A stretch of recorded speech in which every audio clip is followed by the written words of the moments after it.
말씀을 보겠습니다. 구약성경 사사기 6장입니다. 사사기 6장 25절로 32절까지의 말씀입니다. 제가 가진 성경은 구약성경 370면에 있습니다. 25절부터 제가 읽고 나머지 마지막이죠. 마지막 32절은 합독해서 읽도록 하겠습니다. 제가 먼저 25절 읽습니다. 그날 밤에 여호와께서 기드온에게 이르시되 내 아버지에게 있는 수소 곧 7년 된 둘째 수소를 끌어오고 내 아버지에게 있는 바알의 제단을 헐며 그 곁에 아세라상을 찍고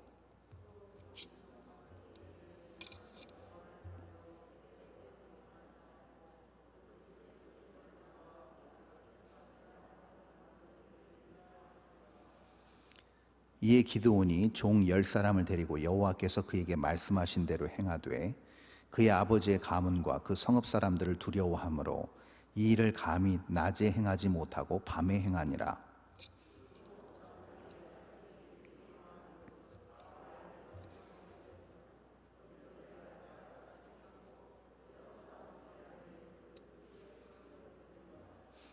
서로 물어 이르되 이것이 누구의 소행인가 하고 그들이 캐어 물은 후에 이르되 요아스의 아들 기드온이 이를 행하였도다 하고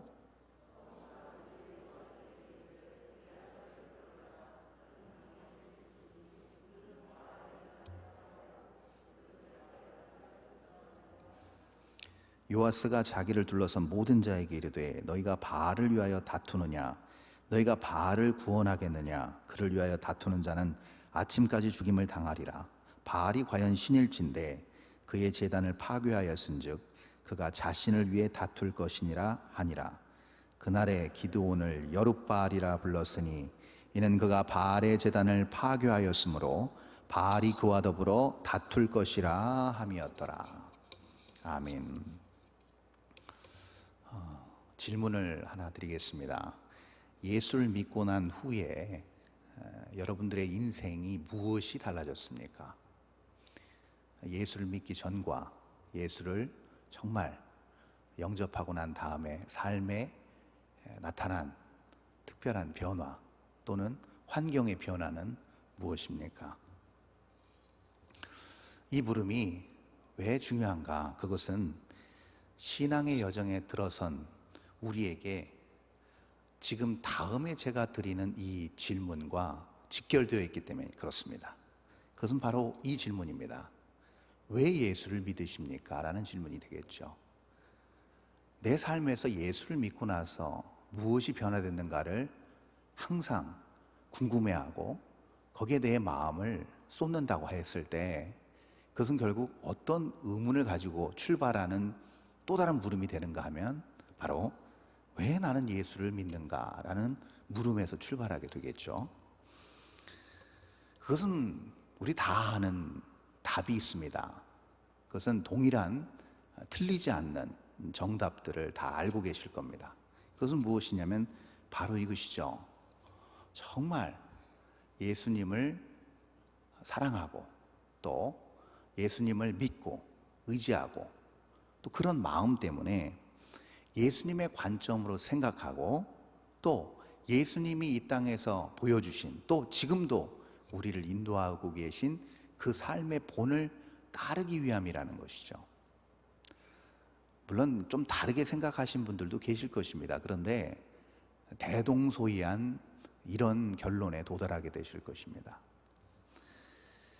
그런데 여기서 하나 문제가 있습니다. 모두가 이 대답에 동의하실 것이고 공감하실 것이고 대동소이한 이런 결론을 내릴 것인데 왜 이 당연한 이치가 왜 우리 현실에서는 그토록 어려울까? 예수님을 따르고 예수님을 쫓아 또 예수님의 본을 따라서 사는 삶이 왜 그토록 어렵고 때론 너무나도 부담스러운 이유가 무엇일까라는 것이죠. 그 이유는 간단합니다. 여러 이유가 있겠습니다만 아주 간단하게 제가 두 가지로 굵직하게 제가 정리해드리면 이렇습니다. 바로 이겁니다. 우리가 가지고 있는 욕망, 그것을 저는 오늘 소유욕이라고 정의하고 싶습니다. 우리 안에 있는 내재적인 육체적 욕망이죠. 그 육체적 욕망이 우리의 존재 가치를 넘어서기 때문에 그렇습니다. 너무나도 어려워요, 목사님. 이게 무슨 말이죠? 제가 이렇게 설명드리겠습니다. 이 말을 좀 더 쉽게 표현하면 이렇습니다. 그것은 무엇이냐면요, 내 소유욕, 즉 다시 말해서 내가 부족한 부분이 있을 때 그 부족함을 채움으로 만족을 얻는다는 겁니다. 돈이 부족해요? 그럼 돈이 채워지면 만족을 얻는다는 얘기고요. 건강을 잃었어요. 근데 그 건강이 온전히 다시 치유되고 회복됐을 때 거기서 오는 기쁨과 또 만족이 있었다는 겁니다. 여러 열악한 상황이에요. 열악한 환경 가운데 처해 있어요. 근데 그 열악한 환경이 온전히 호전되는 환경, 뒤바뀐 환경, 내가 원했던 환경으로, 그런 여건으로 바뀌었을 때 거기에 대해서 만족감과 행복감을 느낀다는 겁니다. 즉 다시 말해서 내 삶의 질을 높여서 내 존재 가치를 동시에 끌어올릴 때 사람은 거기서 기쁨을 느낀다는 겁니다. 거기서 만족을 느낀다는 것이죠.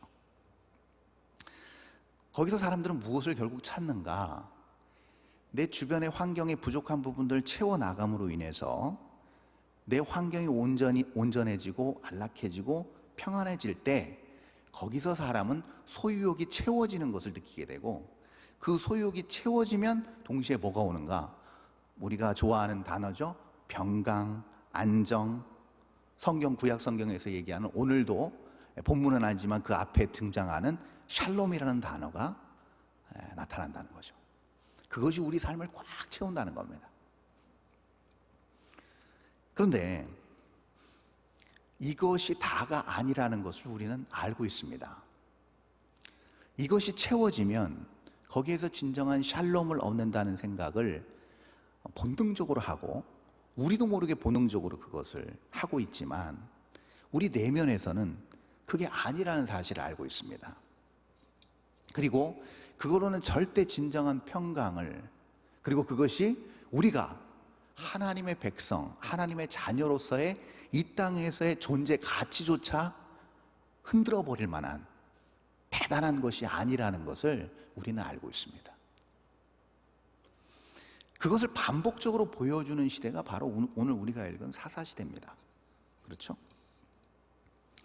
소유욕을 만족시켜서, 그리고 그것을 증대시켜 가지고 삶의 질을 안정적으로 끌어올리는데, 그리고 그것을 유지하는데 필요한 것이 무엇인가? 사사시대는 아주 그것을 구체적으로 동일하게 설명해 주고 있습니다. 무려 300년이 넘는 긴 시간 동안 똑같은 방법, 똑같은 결과였습니다. 그것은 무엇인가? 바로 이미지입니다. 내 삶을 윤택하게 하고 내 삶의 부족한 부분을 채우는 데 있어서 이 사사시대의 사람들이 애용하고 정말 즐겨 사용했던 게 무엇인가? 바로 이미지라는 것이죠. 이 이미지를 구약 성경은 단 2단어로 요약합니다. 그것이 바로 그 유명한 우상입니다. 여러분, 이것이 비단 이 지금 몇 수천 년 전의 사사시대 이야기로 국한된 이야기일까요? 그렇지 않죠. 오히려 더 다변화되고 다양화되고 다각적인 어떤 그런 구조, 사회 구조 속에서 이런 요소들은 너무나도 많습니다. 그렇죠? 너무나도 많아요. 현대 자본주의 사회에서 이미지, 나의 어떤 필요와 나의 어떤 내가 원하는 소유를 채워줄 수 있는 그런 부분들을 만족시킬 수 있는 그런 우상, 그것을 지금 이 시대는 무엇으로 우리는 이해하고 추구하고 있는가? 그것은 바로 생산성입니다. 이걸 또 다른 말로 표현하면 이런 표현이죠. 바로 능률과 효율입니다. 여러분, 그 단적인 예로, 이게 좀 어렵게 들리실 수 있는데 단적인 예로 볼까요? 여러분, 지금 우리가 교회 밖을 나가서 길거리 다녀보면 뭐가 있어요? 수많은 간판과 광고판이 있습니다. 그렇죠? 자, 지금 들고 계신 핸드폰만 켜봐도 지금 예배 유튜브만 들어가기 전에도 광고가 뜹니다. 근데 그 광고가 다 뭡니까? 이미지입니다. 그렇죠? 이미지예요. 만져지지 않는 이미지인데 그 이미지가 뭘 소개합니까? 우리의 필요한 부분을 소개합니다. 당신 그거 필요하지 않습니까? 당신 그것 때문에 불행하지 않습니까? 그러면서 뭐라고 얘기합니까? 이거를 한번 갖춰 놓으라는 거예요. 이 당신의 인생에서 이 빠진 이 부분을 한번 갖춰 놓으면 행복하다는 거예요. 그래서 여러분, 단적인 예입니다만은 우리가 보는 모든 광고, 어떤 물건을 소개하는 어떤 그 광고의 배경들, CF라고 하죠. 그 배경들이 다 어때요? 우중충합니까? 밝습니까? 밝아요. 그렇죠? 굉장히 어떤 막 음침한 분위기입니까? 아니면 굉장히 활기찬 분위기입니까? 활기찬 분위기입니다. 우울하거나 불행한 분위기입니까? 아니면 굉장히 기쁘고 활력 있는 분위기입니까? 기쁘고 활력 있는 분위기예요. 모든 CF 광고가 다 그렇습니다. 그렇죠? 하다못해 구두 하나 사는 것도, 하다못해 이쑤시개 하나 사는 것도 그거 사면 행복하다고 얘기해요. 그래서 결국 이 수많은 이미지들이 결국 뭘 파는가? 물건을 파는 게 아닙니다, 사실. 뭘 팔고 있어요? 샬롬을 팔고 있습니다. 그렇죠? 당신 삶에 필요한 이 샬롬, 안정, 평화, 기쁨, 만족, 이거 사라는 거예요. 이게 제가 아까 말씀드린 뭔가, 세상의 모든 구도가 이런 생산성 위주로 간다는 겁니다. 무엇인가를 인위적으로 만들어내서 그것을 채워놓고 거기서 일시적인 만족을 얻고, 그것이 날가 없어지고 거기에 대한 불만족이 또 생기기 시작하면 또 그것보다 나은 것을 또 만듭니다. 그래서 그것을 임시적으로 또 채워놓습니다. 근데 우리는 다 알고 있습니다. 그것이 영구적이지 않다는 사실을 우리는 알고 있습니다. 그러니까 어떻게 돼요? 점점점 사회가 다변화되고 확장되고 인구가 많아지고 사회가 점점점 비대해지면 비대해질수록 뭐가 발달하게 되겠습니까? 이런 모든 우리의 부족한 부분을 채워넣는 모든 것들이 엄청난 양으로 커집니다. 그래서 물량 공세가 들어오는 거죠. 그래서 이런 것들이 막 사회에 막 나타나기 시작하고, 많이 갖추고 많이 사고 많이 팔고 많이 구입하고, 그리고 많은 사람들이 몰리고, 그 많은 사람들의 그 어떤 인기와 그 많은 사람들의 관심을 통해서, 그것을 통해서 또 그 사람들을 통제하려고 하는 또 다른 세력과 권력이 존재하고, 그 세력과 권력이 그 힘을 공유하고 그 세력으로 함께 다 좋은 세상을 만들면 좋은데, 그렇지 않고 그 힘을 악용하고 오용해서 억압하고 압제하는 데 쓴다는 것이죠. 이런 악순환이 계속되다 보니까 어떤 현상이 일어나요? 점점점 힘들게 사는 사람들은 영구적으로 힘들게 살고, 일명 어느 정도 그 힘을 갖춘 소수의 특정인들은 누리면서 압제하면서 그리고 통제하면서 그렇게 살아가는 겁니다. 그러니까 모든 사람들이 예외 없이 벌써 초등학교 1학년 들어가자마자 그 경쟁 구도 속에서 뭘 바라봐요? 그 특정, 그 상위권에 들어가서 그 모든 사람들을, 다수를 통제할 수 있는 그 위치에 올라가려고 애를 쓰는 것이 우리가 발딛고 사는 이 사회 구조고 사회 병폐입니다. 근데 이 사사시대에 보니까 여러분 지금 상태가 너무나도 심각합니다. 7년 동안 미디안의 압제가 말이 아닙니다. 수탈과 약탈이 계속 반복되고 있습니다. 여러분 무려 7년입니다. 7년 동안 엄청난 이스라엘 사람들이 너무나도 심각한 고통과 눈물 속에서 보내고 있는 거예요. 그런데 성경에서 지금 오늘 6장 초반부에서 나온 것처럼 이런 7년 동안의 약탈이 계속 지속되다 보니까 경제와 사회가 피폐해질 대로 피폐해졌습니다. 그러니까 다 빈곤한 삶을 사는 거예요. 여유가 없는 거예요. 너무나도 힘든 상황을 지금 살아내고 있는 것이죠.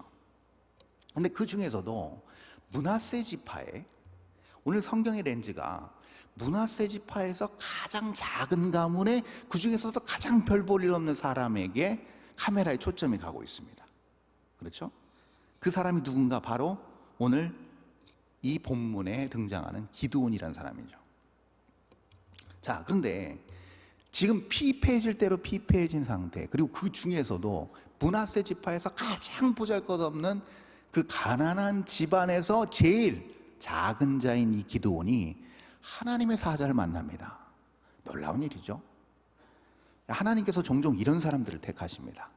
정말 힘든 상황에서 그나마 조금 여유로운 사람, 그나마 조금 유력한 사람, 그 중에서도 그런 사람을 부르셔서 쓰시는 게 아니고 정말 힘든 상황에서 더 힘든 사람을 하나님께서 정말 기다렸다는 듯이 그 사람을 불러서 하나님의 일을 맡기시는데요.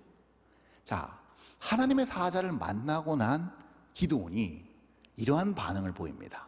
오늘 본문은 아니지만 6장 19절입니다. 한번 볼까요? 6장 19절 이렇게 나타나 있습니다. 제가 읽겠습니다. 기드온이 가서 염소 새끼 하나를 준비하고 가루 한 에바로 무교병을 만들고 고기를 소쿠리에 담고 국을 양푼에 담아 상수리 나무 아래 그에게로 가져다 드리매, 이렇게 써 있습니다. 자, 여러분 보세요. 지금 딱 봐도 이 양이 어느 정도인 거 가늠이 안 되시나요? 자, 지금 염소 새끼 하나 잡았습니다. 그리고 가루인데 이 가루가 한 에바의 가루예요. 여러분, 한 에바는요, 여러분 지금 밖에 그 우리 교회 곳곳에도 정수기가 설치되어 있잖아요. 그렇죠? 그 정수기 위에 생수통이 꼽혀 있습니다. 그 거꾸로 박힌 생수통에 몇 정도의 부피라고 여러분 아시고 계세요? 정확하게 18.9리터입니다. 한 마리 조금 넘습니다. 근데 이게 한 에바가 얼마냐면 무려 22리터입니다. 자, 그럼 생각해 보세요. 고운 곡식가루 22리터로 무교병을 만들었다. 베이킹 파우더 넣지 않고 누룩 뺀 무교병을 만들었다면 그 양이 어마어마했겠죠. 그렇죠? 22리터의 가루로 떡을 만든다고 생각해 보십시오. 며칠은 먹을 거예요, 혼자서. 그렇죠? 여호와의 사자가 지금 몇 명이에요? 한 명입니다. 근데 기드온이 과장을 해도 너무나 큰 과장을 했습니다. 염소 새끼 하나도 충분할진데 여기서 한 에바로 무교병을 만들었습니다. 그리고 국까지 끓였습니다. 19절에 보니까 그에게로 가져다 드렸다. 왜 기드온은 정말 가난한 중에서 어떻게 보면 1년치 먹을 거일 수도 있어요. 그걸 지금 여호와의 사자에게 드린 이유가 무엇일까? 과연 그가 뭘 원했을까? 여기서 우리는 중요한 걸 발견합니다. 여기서 우리가 엿볼 수 있는 게 무엇이냐면 그 당시 모든 사사시대 이스라엘 백성들이 가지고 있던 사상입니다. 즉, 내가 무리해서 무엇인가를 우상한테 많이 갖다 바치고 용한 사람한테 뭔가를 많이 투자하면 더 많은 것으로 돌아온다는 생각을 가지고 있다는 겁니다. 이게 바로 아까 제가 말씀드렸던 생산성에 근거한 투자입니다. 제가 투자를 비판하는 게 아니에요. 그런데 여러분, 투자를 보시면 이거예요. 단순합니다. 잉여된 어떤 자금을 가지고 내가 더 나은 부를 쟁취하기 위해서 내가 충분히 먹고 살고 쓰고 부족함이 없음에도 불구하고 잉여된 남은 금액을 돈을 투자하는 거 아니겠습니까? 그 목적은 단 하나입니다. 더 많은 부를 축적하기 위함 아니겠습니까? 근데 지금 기드온이 하는 게 뭐예요? 용한 사람이거든요. 네가 미디안을 한 사람 치듯 하리라. 소명이 딱 떨어졌어요. 보통 사람 아닙니다. 그러니까 이 사람이 어떻게 해요? 이 기드온이 정말 생산성을 증대시키기 위해서 투자를 하고 있는 거예요. 누구에게요? 우상에게 갖다 바치듯 이 여호와의 사자에게 그렇게 갖다 바치고 있는 겁니다. 우리가 놓치지 않아야 될 게 이거예요. 이런 어떤 수학적 공식으로 믿음은 성립되지 않습니다. 우리가 놓치지 않아야 될 것, 우리가 품는 오류, 우리가 빠질 수 있는 함정이 무엇인가? 이거예요. 하나님, 제가 60평생 하나님 앞에 헌신했습니다. 60평생 내가 이 강단에서 내 눈물 콧물 다 쏟았고 내 땀 다 흘렸고 내가 바친 11조가 얼만데요? 바로 이 생각이라는 거죠. 내가 하나님 앞에 얼마나 많은 투자를 했는데요, 내가 하나님 앞에 얼마나 많은 시간을 쏟았는데요 라는 것이죠. 그렇다면 하나님이 나한테 보증해 주셔야 되는 거 아닙니까? 내 인생에 든든한 보험 역할은 해주셔야 되는 거 아닙니까? 라고 기도는 하지 않아도 그러한 생각을 가지고 있을 수 있다는 겁니다. 투자 심리예요. 네. 무엇인가 내 노력, 내가 하나님 앞에 무엇을 해서 업적을 쌓아서 하나님으로부터 뭔가를 어떤 피드백을 얻으려고 하는 생각, 전형적인 생산주의적 생각, 생산성주의적 생각, 우상에게 갖다 바치는 그런 우상을 섬기는 생각과 크게 다를 바가 없다는 겁니다. 자, 그럴 때 이 여호와의 사자의 반응을 보십시오. 한번 볼까요? 여호와의 사자의 반응을 보겠습니다. 6장 20절과 21절입니다. 자, 제가 읽겠습니다. 하나님의 사자가 그에게 이르되 고기와 무교병을 가져다가 이 바위 위에 놓고 국을 부으라 하니 기드온이 그대로 하니라. 21절 여호와의 사자가 손에 잡은 지팡이 끝을 내밀어 고기와 무교병에 대니 불이 바위에서 나와 고기와 무교병을 살랐고 여호와의 사자는 떠나서 보이지 아니한지라. 이렇게 기록되어 있습니다. 이 여호와의 사자가 이걸 먹지 않습니다. 양이 많아서일까요? 아니겠죠. 이거를 바위에다 펼쳐놔라. 그리고 중요한 얘기를 합니다. 그냥 펼쳐놓지 말고 네가 끓인 국을 그 위에다 갖다 부어라. 그래서 국을 흠뻑 적십니다. 그랬더니 여호와의 사자가 지팡이를 싹 댑니다.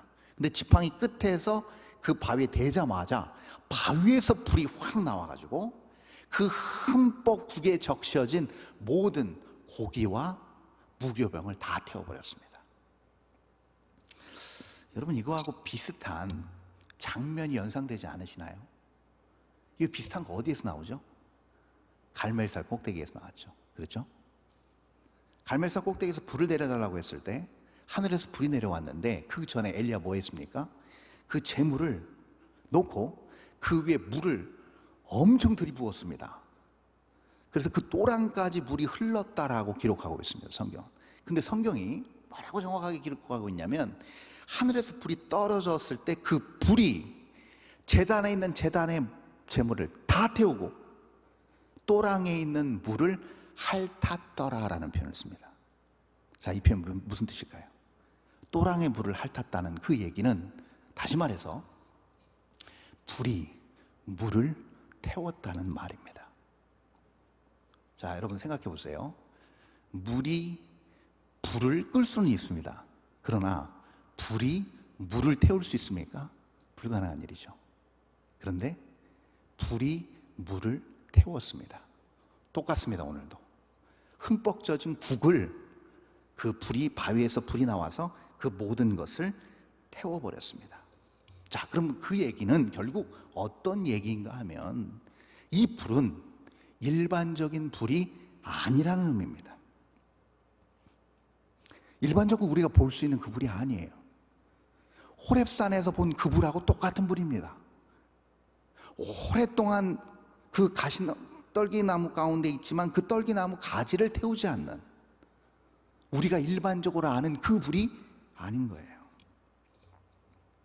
즉 다시 말해서 사람의 욕망에서 출발한 능률과 효율이 아니라는 겁니다. 이게 굉장히 중요합니다. 우리가 신앙생활하는 궁극적인 목적이 있습니다. 그것은 뭐냐면 전지전능하신 한계가 없으신 하나님을 섬기는 겁니다. 그 한계를 정하지 않은 그 무한하신 하나님의 말씀을 믿는다는 얘기입니다. 여기 저와 여러분이 예배를 드리고 이 무한하신 하나님의 입에서 나오는 말씀을 우리가 듣고 있습니다. 그러면 이 말씀을 듣는 우리는 어떻게 봐야 되는가? 이 말씀을 일반적인 불로 볼 수 없는 겁니다. 그렇죠? 일반적인 하나님의 어떤 이 세상에서 벌어지는 현상 그 이상의 것으로 우리는 봐야 됩니다. 근데 우리가 거기서 부딪힌다는 겁니다. 말씀을 듣고 믿음으로 받고 아멘으로 화답하지만 결국 우리의 삶의 현실과 말씀, 우리의 삶에 처해진 환경과 하나님의 약속을 저울로 달아서 비교합니다.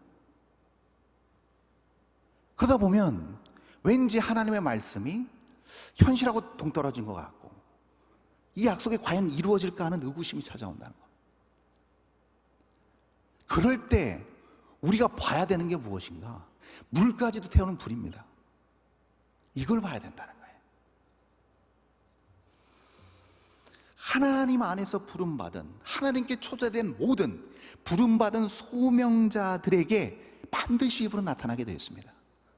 여러분 생각해 보십시오. 이 불을 받았을 때 그 정말 인생의 판도를 바꿀 만한 그러한 일을 경험했기에 우리가 여기 있는 겁니다. 아니 뭐가 아쉬워서 이 추운 날 여기 앉아 있겠어요 우리가. 그 이유 때문에 여기 있는 겁니다. 무한하신 하나님의 약속, 정말 그동안 내가 경험하지 못했던 하나님의 신비로운 그 은혜와 그 측량할 수 없는 그 사랑, 내 인생 중심까지 파고들어온 나의 양심을 꿰뚫고 들어오는 하나님의 놀라운 진리의 그 영롱한 그 말씀 때문에 이 자리에 있는 거 아니겠습니까? 세상 그 어디서도 들을 수 없는, 세상 그 어디서도 느낄 수 없는, 세상 그 어디서도 쌓을 수 없는 지식과 감정과 영적인 체험이 있었기에 우리는 이 자리에 있는 것이죠. 그래서 여러분, 하나님의 말씀, 하나님의 뜻, 하나님의 기준, 하나님께서 원하시는 하나님의 계획은 이런 식으로 진행되기 때문에 이것을 자칫 우리의 판단, 우리의 현실, 우리가 생각하는 어떤 기준, 우리의 경험과 저울질하기 시작하면 결국 뭐가 될까요? 저울질하는 그 순간요, 하나님 우상으로 전락하십니다. 그리고 내 방법이 앞서게 돼요. 겉으로는 하나님이에요. 겉으로는 하나님 의지한다고 해요. 겉으로는 하나님 도와달라고 그래요. 그러나 결국 내가 다 결정해요. 내 방법과 내 의지로 재해서 내 방법으로 이걸 해결해요. 그게 더 안전하다고 느낀다는 것이죠. 그 대표적인 예가 어디서 나오는가? 레위기 10장에서 나오는 아론의 아들인 나답과 아비후의 다른 불을 드린 사건입니다. 우리 하나님께서 제사를 드릴 때 특별하게 제정해 주셨어요. 그 불은 절대 꺼뜨리지 말라 하셨습니다. 이 우상에게 드려지는 이 제물에게 불을 태울 때는요, 다 인간적인 방법으로 불을 지펴서 태웁니다. 이 지금 국을 태우는 이런 불이 아닌 인간적인 방법으로 다 자기 방식으로, 자기 경험으로 태워드리는 거예요. 근데 하나님께서 제정하신 그 제물을 태울 때는 그 방법은 완전히 다릅니다. 근데 나답과 아비가 성경의 레위기 10장에서 보면 다른 불을 드렸어요. 그 다른 불을 드렸을 때 불은 똑같을지 몰라도 그것은 하나님의 기준의 불이 아니었습니다. 그럴 때 그들은 그 불에 바로 타서 다 죽었습니다. 아무도 거기에 대해서 항의하거나 거기에 대해서 이런 반구하지를 못했어요. 왜요? 잘못된 불이었거든요. 그러면서 우리 하나님께서 이렇게 뒤에 말씀하십니다.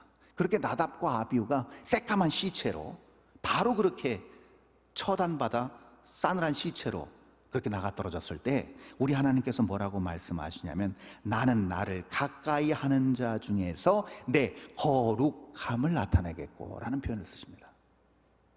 거룩함을 나타낸다는 거예요.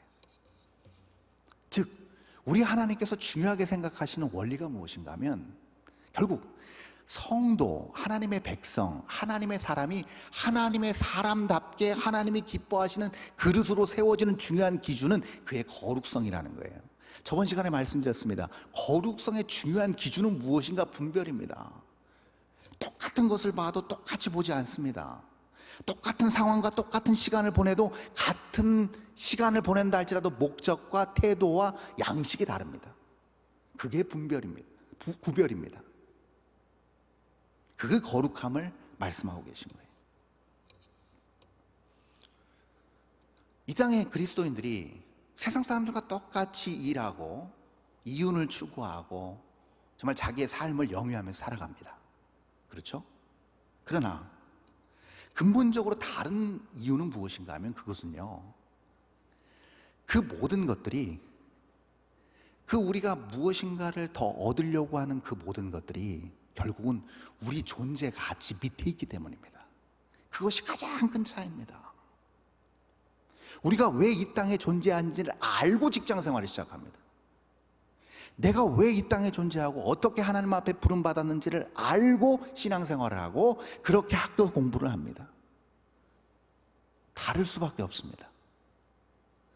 그러니까 돈을 버는 목적과 최후의 나의 목적이 전혀 다릅니다.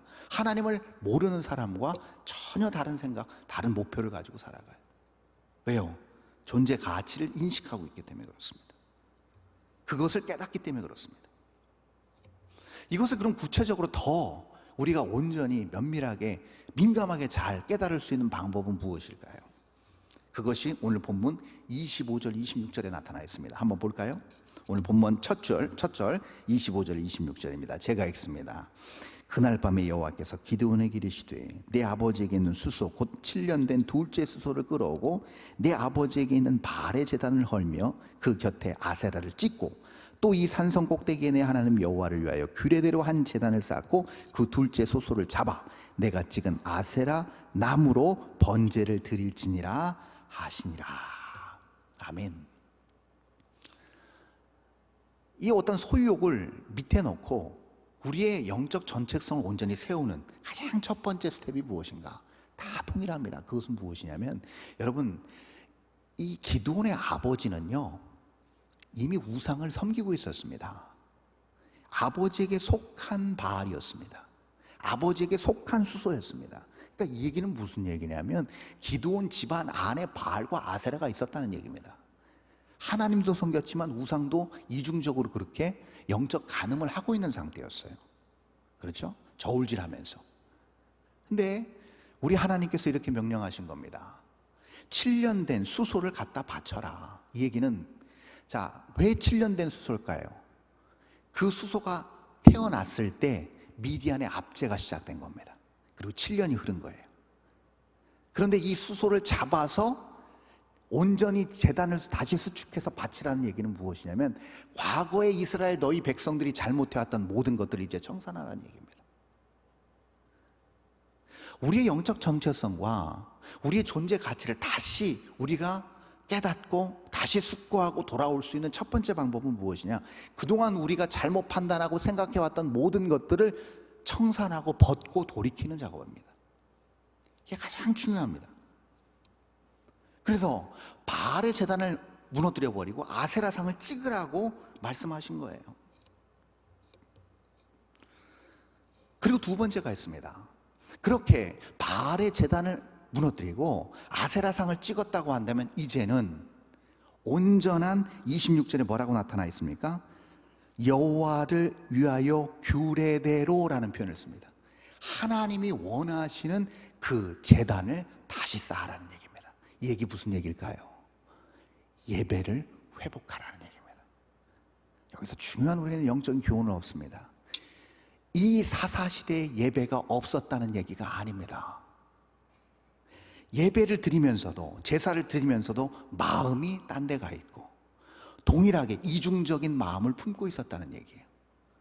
근데 우상이 없어지면서 온전한 제단이 다시 수축됐습니다. 그 얘기는 예배가 온전히 회복된다는 의미입니다. 하나님의 말씀과 뜻 안에서 예배를 회복하는 것이죠. 여러분, 그러면 예배는 무엇인가? 우리는 보통 이렇게 생각해요.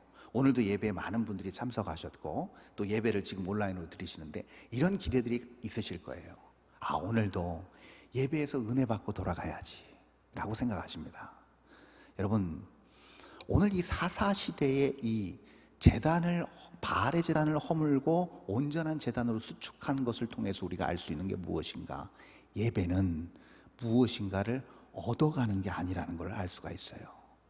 예배는 무엇을 얻어가는 게 아니에요. 은혜를 얻어가고 복을 얻어가는 게 아닙니다.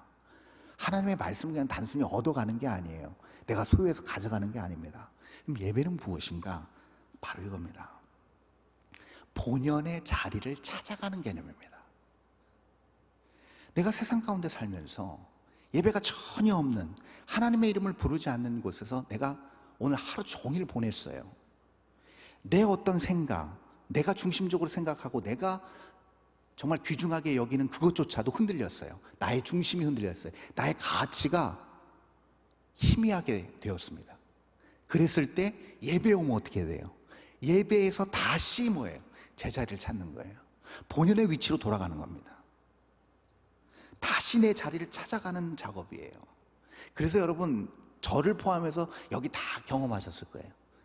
정말 내가 은혜 받은 예배는 어떤 예배예요? 마치 여기 빽빽하게 몇 수백 명이 예배를 드려도 나 혼자 하나님 앞에 예배 드리는 것 같은 느낌이 들어요. 그렇죠? 옆에 뭘 하는지, 뭐 찬양이 드럼이 어떤지 전혀 보이지 않아요. 뭐만 보여요? 하나님과 나만 보여요. 여기서 선포되어지는 강단의 말씀이 전부 내 얘기예요. 모든 말이 다 나에게 하는 말 같이 들려요. 찬송의 가사 하나하나가 다 나의 삶의 이야기예요. 대표 기도자의 모든 기도가 내가 그동안 기도해왔던 모든 기도예요. 왜 그럴까요? 바로 이 이유 때문에 그렇습니다. 영적인 정체성을 가지고 영적인 생명력 있는 사람이 하나님 앞에 부름받아서 예배자의 자리로 나왔을 때 그 사람은 오로지 하나님 앞에서 1대1로 서 있는 겁니다. 그게 예배예요. 자, 이런 예배를 드렸어요. 이렇게 회복됐어요. 그렇게 영적인 정체성이 재인식됐어요. 그러면 어떤 결과가 나타날까? 오늘 본문 31절, 32절 마지막에 이런 결과가 나타납니다. 우리 한번 다 함께 읽어볼까요? 마지막 31절, 32절 좀 길지만 우리 읽겠습니다. 시작.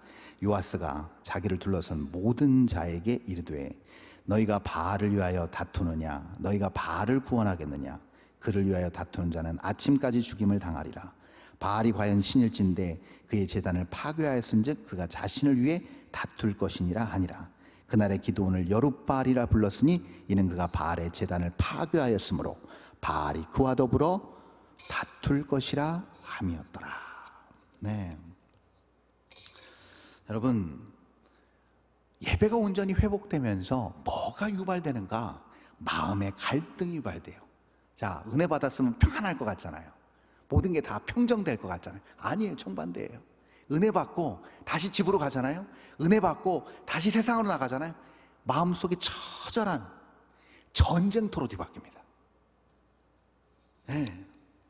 왜냐면요, 우리의 욕망이, 그리고 그 욕망이 자연인의 본능이라고 한다면 거룩한 우리의 정체성은 그 욕망을 비우는 것이고 죽기까지 복종하는 마음과 그 자세고 그런 삶의 모습이기 때문에 그렇습니다. 여기서 이 여룻바알, 바울과 다투다는 이 말은요, 단순히 그냥 물리적으로 바알과 싸운다는 의미가 아닙니다. 여기서 다투다의 의미는 그 리브라는 동사에서 파생된 말이, 그게 축약형으로 이 바알이란 말에 붙은 말이에요. 그 얘기는 무슨 얘기냐면 결국 논쟁한다는 얘기예요. 논쟁할 때는 뭐가 먼저 필요해요? 어떤 생각을 가지고 있는 게 필요해요. 어떤 마음에 가장 중요한 걸 담고 있느냐가 논쟁의 핵심거리가 됩니다. 어떤 사람하고 말싸움이 붙었어요. 그는 나의 생각과 저 사람의 생각이 다른 것이고 나의 가치와 타자의 가치가 다른 거예요. 그렇기 때문에 논쟁하는 겁니다. 바로 그 부분이라는 거예요. 그래서 인생의 향방을 결정하는 가치를 논쟁하고 있다는 의미입니다. 그것이 온전한 예배의 회복을 통해서 얻는 이 안에서의 분쟁입니다. 여룻바알의 분쟁인 거죠.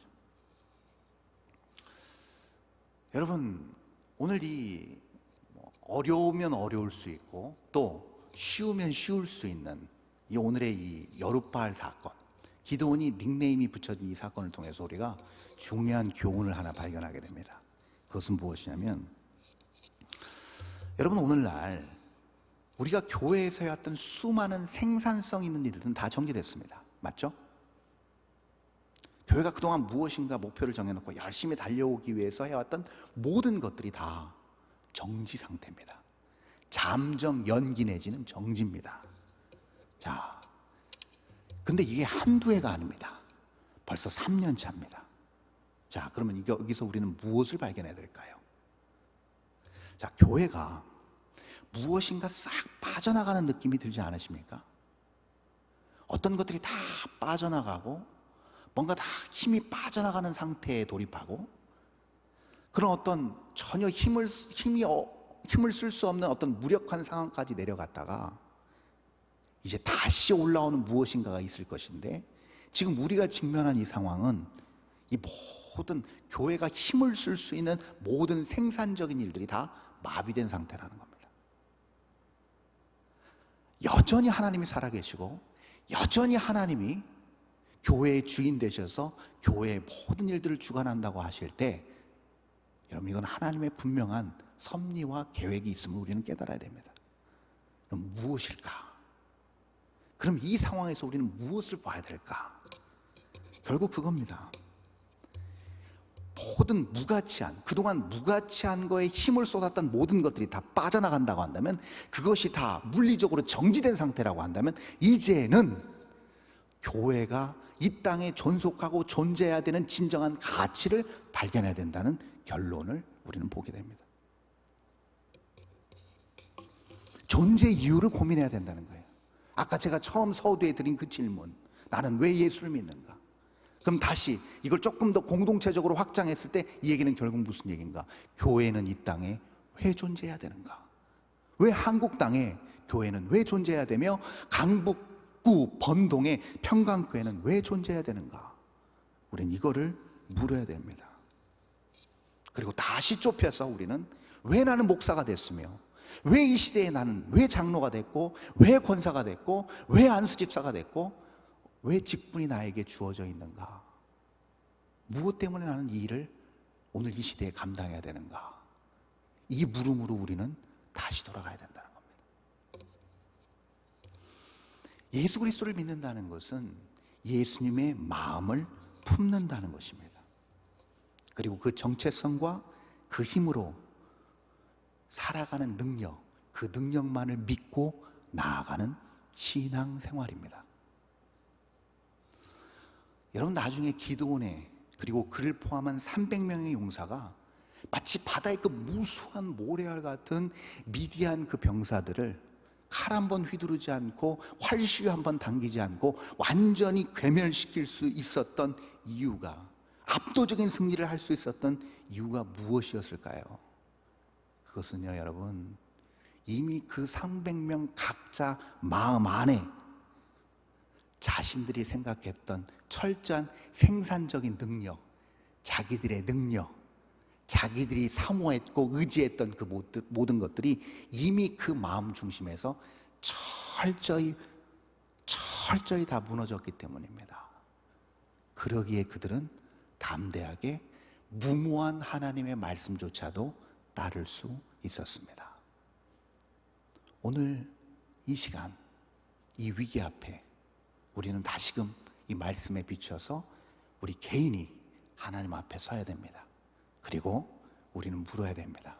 하나님, 내가 이 시대에 왜 평강교회 성도로, 직분자로 서 있습니까? 우리 가정을, 우리 교회를, 우리 직장을 통해 나를 그곳에 보내셔서 이루고자 하시는 하나님의 뜻은 무엇입니까? 이것을 묻고 거기에 대한 정확한 답이 하나님의 규례대로 주어졌을 때, 여러분, 우리의 모든 것들이 온전히 회복되어 하향적으로 제일 낮은 곳에서 제일 높은 곳으로 올라가신 그리스도의 놀라우신 그 영광과 능력이 우리의 삶 가운데서 동일하게 역사하고 나타나, 그것을 통해서 우리의 마지막 심장의 박동이 멈추는 그 순간까지 하나님의 거룩한 뜻과 의와 나라를 실현하는 아름다운 일을 우리가 일구어낼 줄 믿습니다. 여러분, 이러한 놀라운 사명자로 서시는 저와 여러분 될 수 있기를 바랍니다. 우리 한번 합심해